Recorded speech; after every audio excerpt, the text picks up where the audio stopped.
বন্ধুরা, প্রথমবার ফ্লাইটে উঠে আমার সাথে যে এরকম হবে আমি বুঝতে পারি নাই, আর এরকম যে লাগবে আমি সেটা বুঝতে পারি নাই। তো সমস্ত ডিটেলস আলোচনা করো, ব্লগটা অবশ্যই শেষ পর্যন্ত দেখো, একদম মিস করবে না। তাহলে যারা আমার মতো আছো গাড়িতে উঠতে পারো না, যেহেতু মানে ট্রেনেও প্রবলেম হয়, তাদের জন্য ফ্লাইট কতটা নিরাপদ এবং কতটা সেফটি এবং কতটা আরামদায়ক যানবাহন সেটা জানাবো। ব্লগটা শেষ পর্যন্ত দেখো। এখন আমি আছি এই বেঙ্গালুর ইন্টারন্যাশনাল এয়ারপোর্টে। এই 4 কিলোমিটার বাকি, জীবনের প্রথম ফ্লাইটে যাব বেঙ্গালুর টু কলকাতা। জানি না কেমন এক্সপিরিয়েন্স হবে আর কেমন লাগবে। Hello everyone, welcome to my channel and my another blog video. তো জীবনের ফার্স্ট টাইম ভাই যাচ্ছি পুরো প্ল্যানে বেঙ্গালুর টু কলকাতা। জানি না শেষটা কেমন হবে, তো চেষ্টা করব আপডেট দেওয়ার জন্য। চলো, আমরা এখন এয়ারপোর্টের ভিতরে প্রবেশ করতেছি। আর এয়ারপোর্টের ভিতরের দৃশ্যটা কেমন সেটা তো তোমরা ভিডিওতে দেখতে পাচ্ছ, ওয়াসাম একটা দৃশ্য।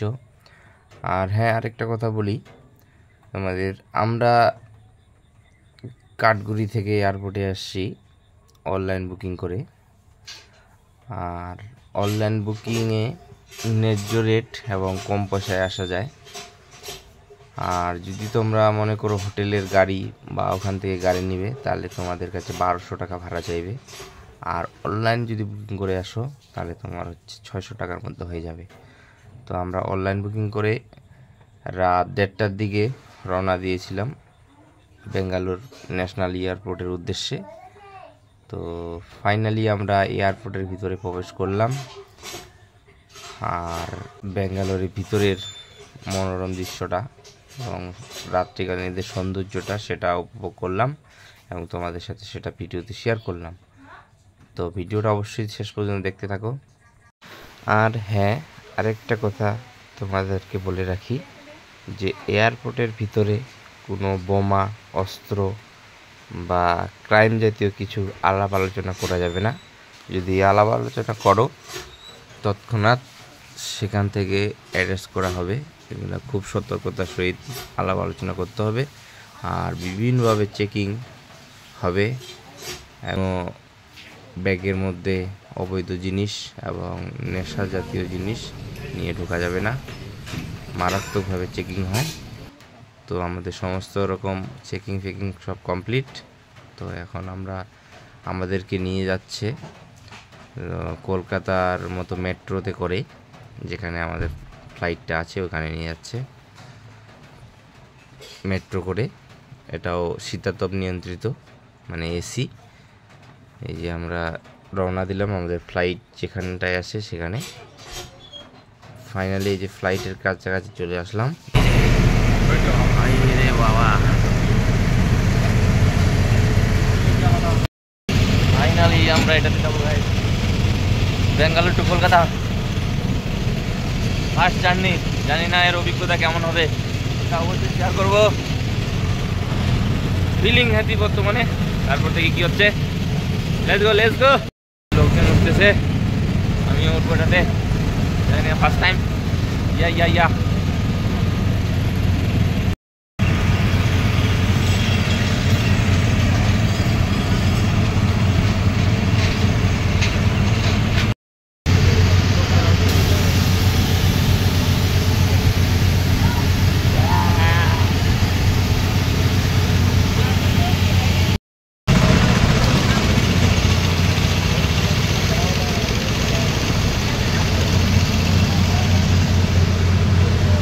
बस उठती बस उठती।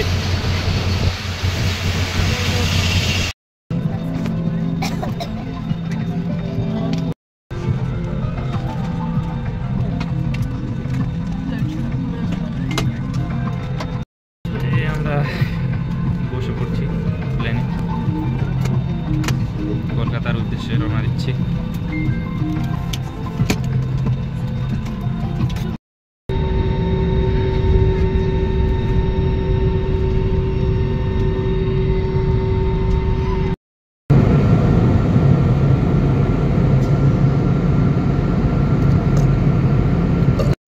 শুধুমাত্র ওঠার সময় এবং নামার সময় বোঝা যায় যে আমরা উঠতেছি বা নামতেছি, বাকি সময়টায় মনে হচ্ছে আমরা আকাশের কোনো এক জায়গায় দাঁড়িয়ে আছি, আমাদের ফ্লাইটটা দাঁড়িয়ে আছে।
ফাইনালি পৌঁছে গেলাম কলকাতা এয়ারপোর্টে, মানে দমদম এয়ারপোর্টে।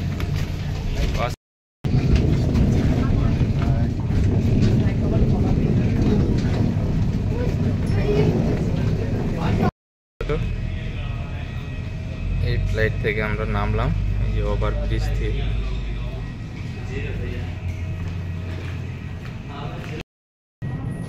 Netaji Subhashchandra Bose international airport, Kolkata. Luggage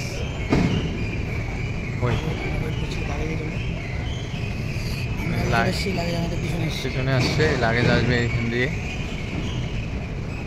প্রসেসিংয়ে আছে, এই বাড়াচ্ছে একটা একটা করে। দেখি আমাদেরটা কয় নাম্বারে বাড়ায়। এই যে ব্যাগ চলে আসলো আমাদের, কিন্তু ট্রলির এখনো খবর নাই, ট্রলিটা যে কত দূরে আছে। বসের ব্যাগ চলে আসছে। হ্যাঁ, ট্রলিটা যে আসবে কিনা, না ব্যাঙ্গালোরে থাকে গেল এখনো বুঝতে পারছি না।